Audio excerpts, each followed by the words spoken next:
warahmatullahi wabarakatuh. Waalaikumsalam warahmatullahi wabarakatuh. Bagaimana kabarnya hari ini? Sehat? Sehat. Alhamdulillah sehat.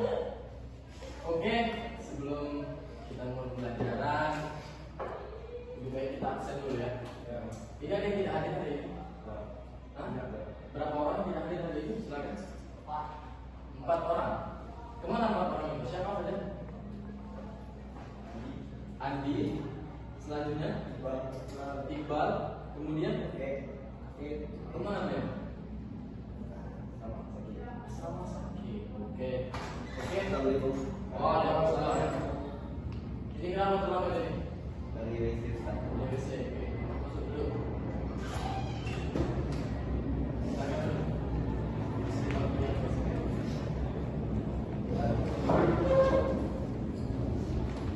Ada yang belum masuk? Sudah? Oke, silakan kelas bimbing doa yang terlebih dahulu.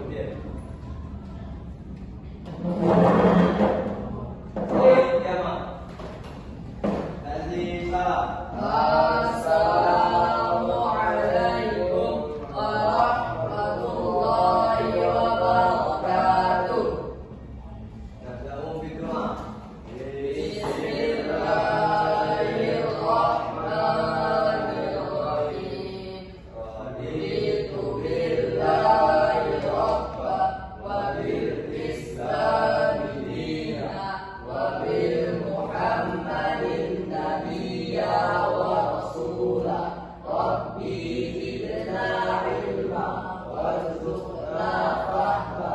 Amin ya rabbal alamin. Oke. Gimana hari ini? Sudah siap belajar? Siap. Tidak ngantuk kan? Ya. Ini jam terakhir masa kita kan? Siap. Semangat ya. Semangat. Apalagi kita hari ini akan belajar tentang Sejarah. Oke. Ustaz dulu ya. Sebelum kita belajar tentang sejarah materi hari ini, Ustaz mau nanya kepada kalian. Ada yang tahu apa itu sejarah? Sejarah. Ya. Bahas tentang masa lalu. Apa itu sejarah? Ada yang tahu? Membahas tentang masa lalu. Siapa namanya? Ramlan. Sejarah adalah Membahas tentang masa lalu. membahas tentang masa lalu. Oke, ada yang lain?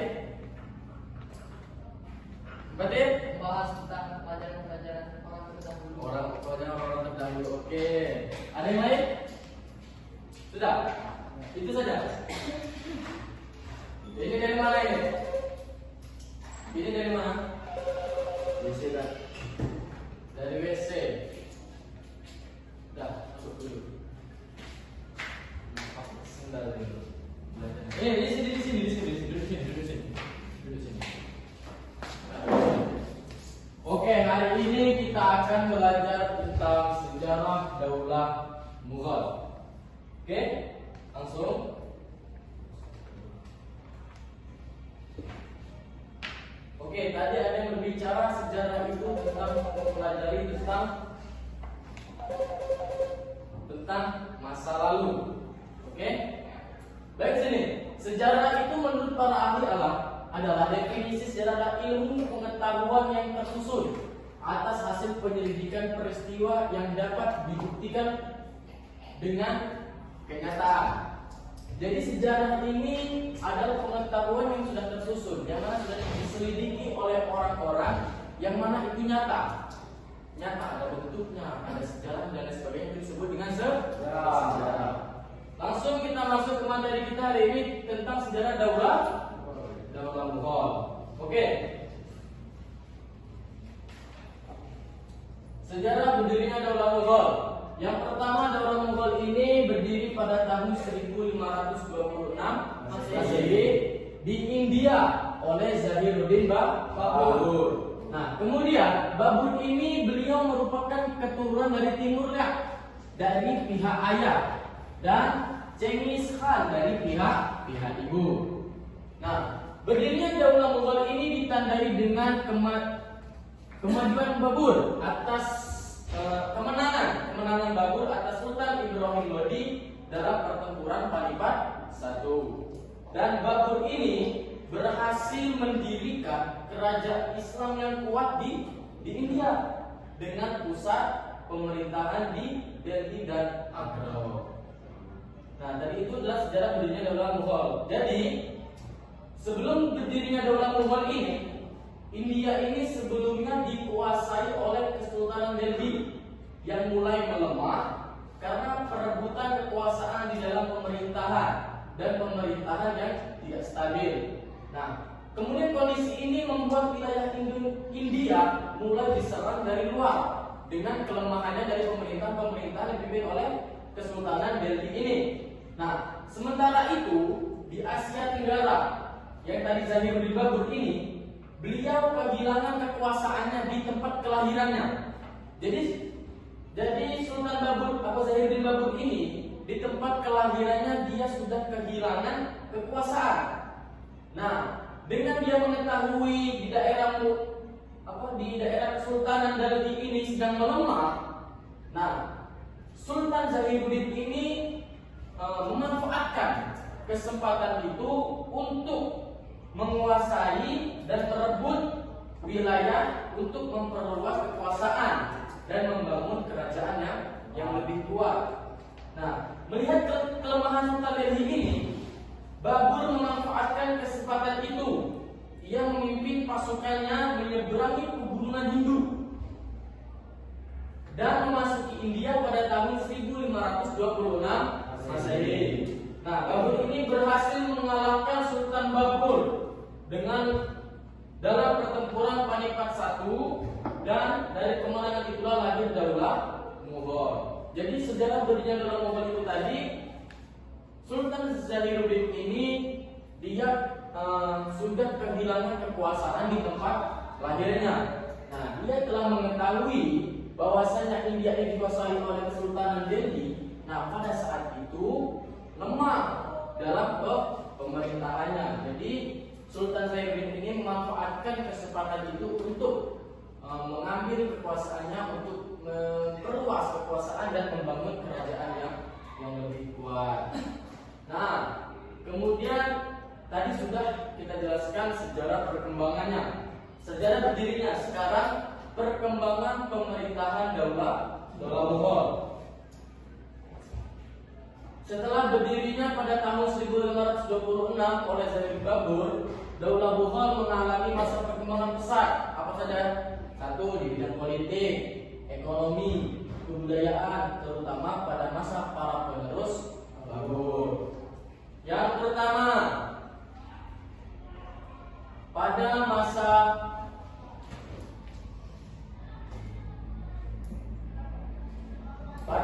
Babur 1526 sampai 1530, Babur ini berhasil menyatukan sebagian besar wilayah India dengan bagian barat. Ia memperkenalkan sistem pemerintahan yang teratur dan memperkuat kekuasaan Islam di India. Jadi masa Babur ini beliau mendirikan yang pertama kali pada tahun 1526 sampai 1530.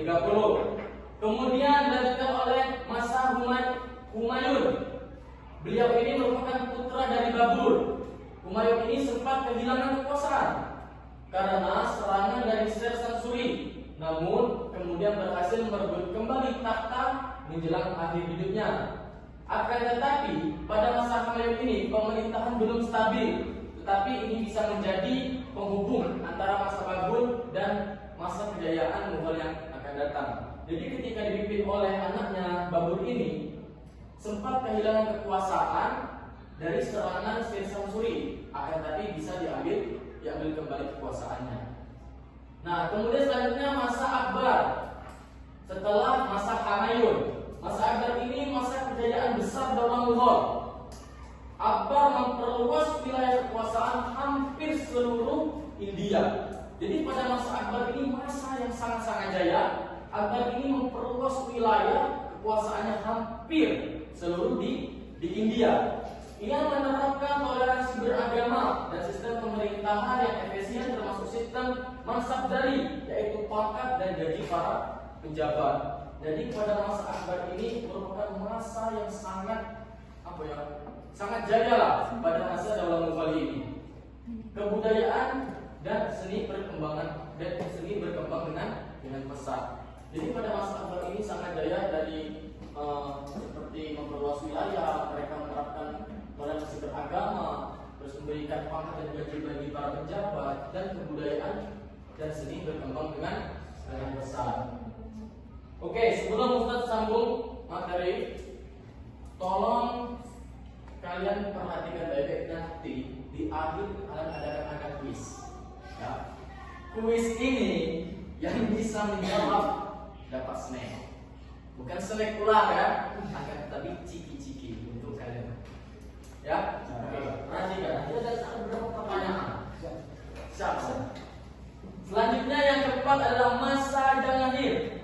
Setelah masa Akbar tadi, beliau merupakan putra Akbar, meneruskan pemerintahan dengan stabil, mendorong kemajuan seni, sastra dan arsitektur. Berarti anggaplah masa Jahangir ini hanya melanjutkan dari masa-masa seorang Akbar tadi. Mereka dari masa Jahangir ini dia hanya melanjutkan apa yang sudah didapat dari masa Akbar.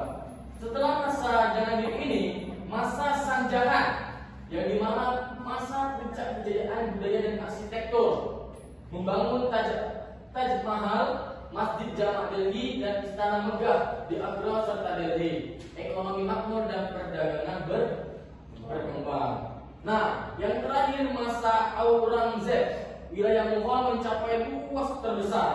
Namun, kebijakan agama yang keras memicu pemberontakan internal. Setelah wafatnya Aurangzeb, daulah Mughal mulai mengalami kemunduran. Jadi, pada masa Aurangzeb ini sudah besar wilayahnya, akan tetapi kebijakan agama yang keras yang memicu akan perperangan pemberontakan internal. Bahkan sampai setelah wafatnya, nah disitulah mulai daulah Mughal itu mengalami masa kemunduran. Yang awalnya sudah maju, setelah wafatnya Aurangzeb ini, daulah Mughal mulai mengalami kemunduran. Oke, sampai sini ada yang mau ditanyakan? Insyaallah tidak. Insyaallah tidak. Paham ya? Oke, kalau paham, kita lanjutkan ini tentang kemunduran. Tadi yang pertama sejarah berdirinya daulah Mughal, yang kedua perkembangan pemerintahan daulah Mughal, sekarang kemunduran dan runtuhnya daulah Mughal. Oke, yang pertama awal kemundurannya setelah wafatnya Aurangzeb tadi.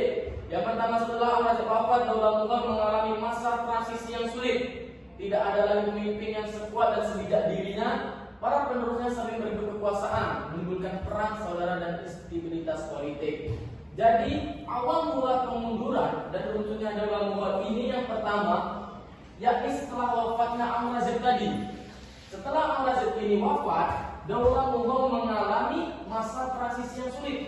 Tidak ada pemimpin sebijak dan sehebat mereka, seperti Aurangzeb tadi, seperti Akbar tadi dan lain sebagainya sebelum-sebelumnya tadi.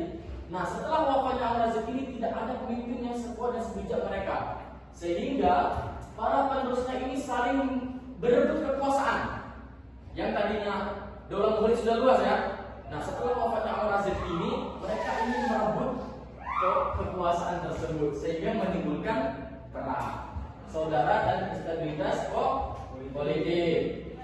Kemudian, apa sih penyebab faktor kemundurannya? Ada faktor-faktornya. Yang pertama, kelemahan pemimpin setelah Aurangzeb.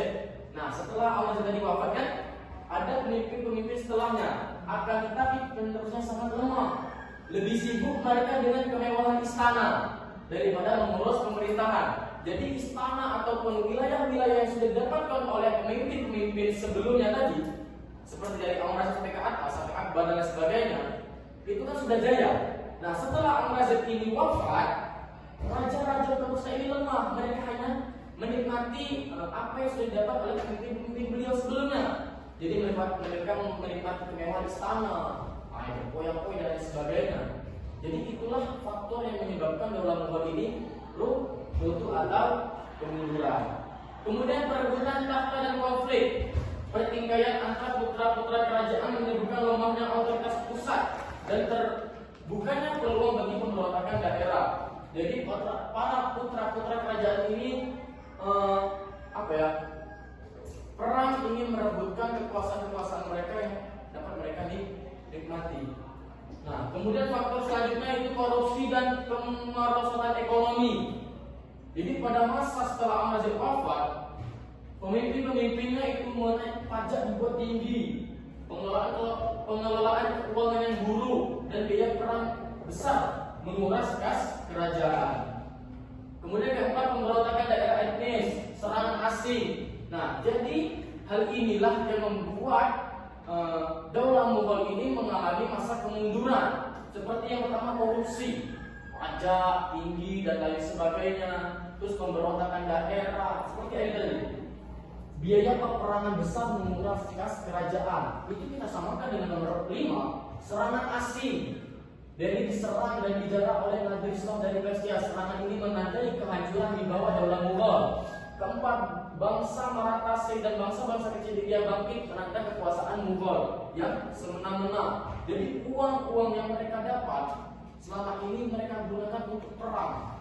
Nah, perang ini dilakukan oleh orang-orang luar dengan melihat bahwasannya raja-raja yang ada di Daulah Mughal ini sedang mengalami peperangan. Mereka ingin merebut kekuasaan mereka masing-masing, sehingga orang-orang asing ini tergiur. Wah, ini ada kesempatan kita untuk masuk memerangi orang-orang Daulah Mughal, sehingga mereka mengeluarkan uang yang begitu banyak untuk melakukan perang besar. Kemudian, terima kasih. Ya, sahabat dari kita hari ini, ada yang mau ditanyakan? Tidak ada yang bertanya. Sudah paham? Yakin sudah paham? Ustaz tanya, apakah sudah paham?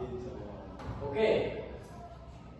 Sedikit kita ada kuis tentang dari awal tadi yang katanya kalian sudah paham ya?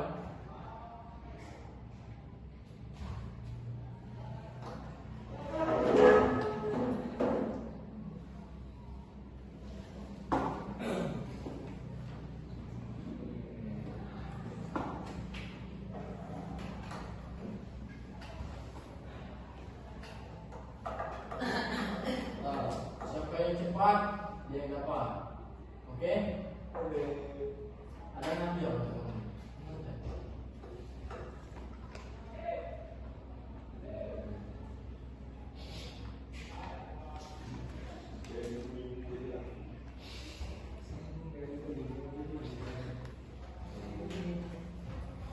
Oke, tengok ke depan.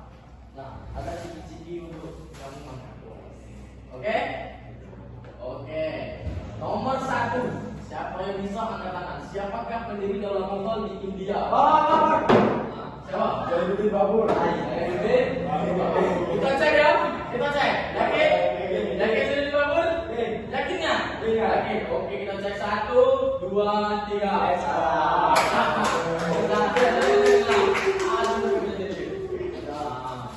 Oke. Pertanyaan selanjutnya. Pertempuran apa? Lah baca kamu soal. Lah baca. Sama pertama enggak? 1. Angkat tangan semua Pak. 1, 2, 3. Panipat 1. Yakin? Yakin? 1, 2, 3.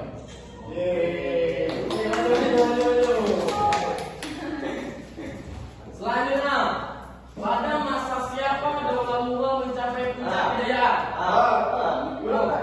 Humayun. Yakin Humayun?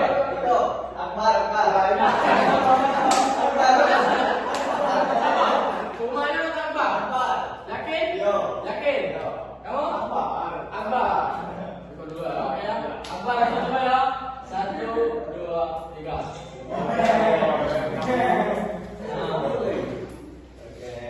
Oke, selanjutnya. Salah satu peninggalan terkenal dari masa pemerintahan Shah dan Jahan adalah Taj Mahal. Taj Mahal. Yakin Taj Mahal? Rama? Pertikaian antara putra-putra kerajaan menyebabkan lemahnya otoritas pusat dan terbukanya peluang bagi pemberontakan daerah. Jadi para putra-putra kerajaan ini perang ingin merebutkan kekuasaan-kekuasaan mereka yang dapat mereka nikmati. Nah, kemudian faktor selanjutnya itu korupsi dan kemerosotan ekonomi.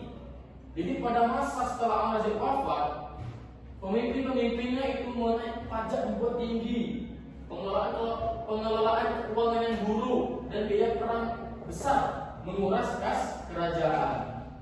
Kemudian keempat, pemberontakan daerah etnis, serangan asing. Nah, jadi hal inilah yang membuat Daulah Mughal ini mengalami masa kemunduran. Seperti yang pertama, korupsi, pajak tinggi dan lain sebagainya, terus pemberontakan daerah, seperti yang tadi.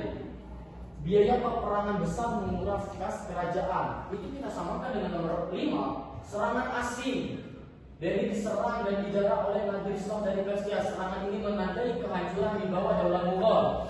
Keempat, bangsa Maratha dan bangsa-bangsa kecil India bangkit menantang kekuasaan Mughal yang semena-mena. Jadi uang-uang yang mereka dapat selama ini mereka gunakan untuk perang. Nah, perang ini dilakukan oleh orang-orang luar dengan melihat bahwasannya raja-raja yang ada di Daulah Mughal ini sedang mengalami peperangan. Mereka ingin merebut kekuasaan mereka masing-masing, sehingga orang-orang asing ini tergiur. Wah, ini ada kesempatan kita untuk masuk memerangi orang-orang Daulah Mughal, sehingga mereka mengeluarkan uang yang begitu banyak untuk melakukan perang besar. Kemudian, terima kasih. Ya, sahabat dari kita hari ini, ada yang mau ditanyakan? Tidak ada yang bertanya. Sudah paham? Yakin sudah paham? Ustaz tanya, apakah sudah paham? Oke. Sedikit kita ada kuis tentang dari awal tadi yang katanya kalian sudah paham ya.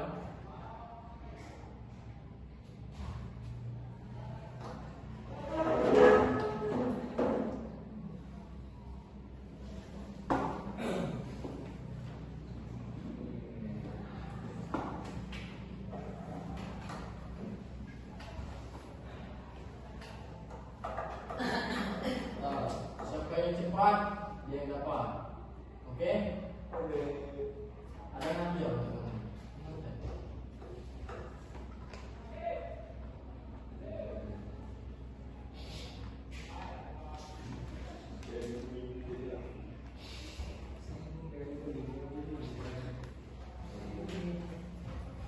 Oke, tengok ke depan.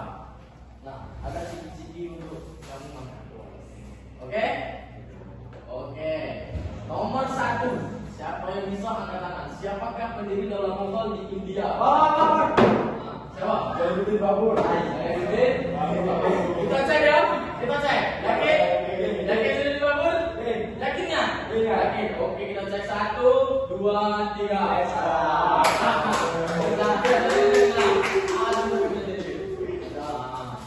Oke. Pertanyaan selanjutnya. Pertempuran apa? Lah baca kamu soal. Lah baca. Sama pertama enggak? 1. Angkat tangan semua, Pak. 1, 2, 3. Panipat 1. Yakin? Yakin? 1, 2, 3.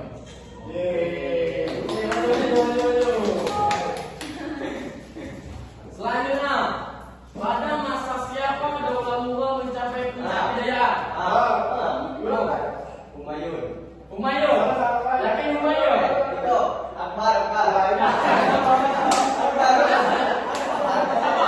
Humayun atau Akbar? Yakin? Yakin? Kamu? Akbar. Ikut dulu ya. Akbar yang kedua ya. 1, 2, 3.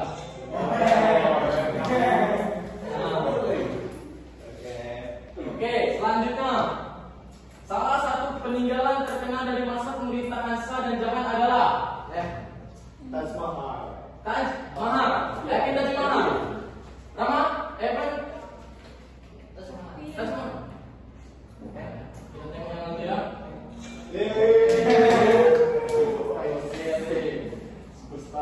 Oke, selanjutnya. Faktor utama kemunduran Daulah Mughal adalah apa? Bisa belajar jawab kan? Jawab kan? Ayo, jawab. Yakin? Di situ? Itu. Ada yang lain? Ada yang lain? Di mana nomor 4? Nomor 4 yakin? Kamu bisa?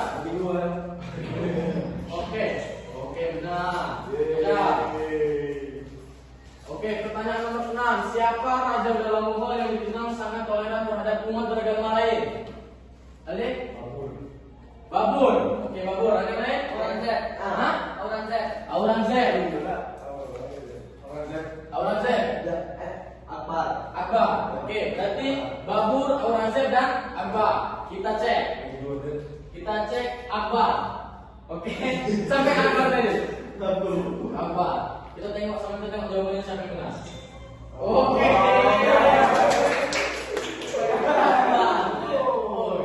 Berarti memperhatikannya kan? Masuk akal. Apa penyebab utama jatuhnya Daulah Mongolia ke tangan Inggris? B. Peran saudara dan lemahnya militer. Yakin? Ada yang lain? Ada yang lain? Taruh. Peran saudara dan lemahnya militer. Jawaban yang lain? Itu. Yang lain? Berdua. Oke, kita cek.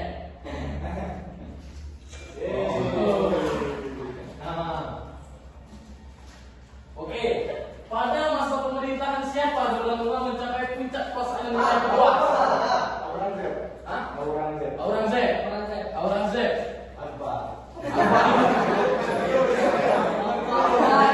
Jadi Akbar lah. Oke, kita cek. Aurangzeb. Apakah benar? Oke. Benar kan? Ini perhatikan kamu. Kapan mahasiswa PNP ditarik? Kapan? 30 November. Oke, berarti 5 Desember, 1 Desember dengan 3 November. Bisa tidak ditarik? Oke, kita cek. Yang benar. Kita cek yang 5 Desember ya. Benar atau salah? Kita tengok jawaban. Siapa tadi 1 Desember? 5 Desember. Oke, 3 November. Jawabannya benar adalah 1 Desember. Ini soal jawaban ini. Oke, bisa. Oke. Sudah dapat jadinya, silakan dinikmati ya. Ini mungkin pembelajaran kita hari ini sampai sini.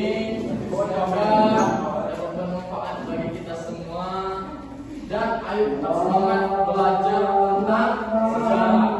Sejarah ini harus kita kenal, harus kita ketahui untuk masa depan yang akan datang. Baik kita seorang santri harus belajar tentang sejarah yang jelas.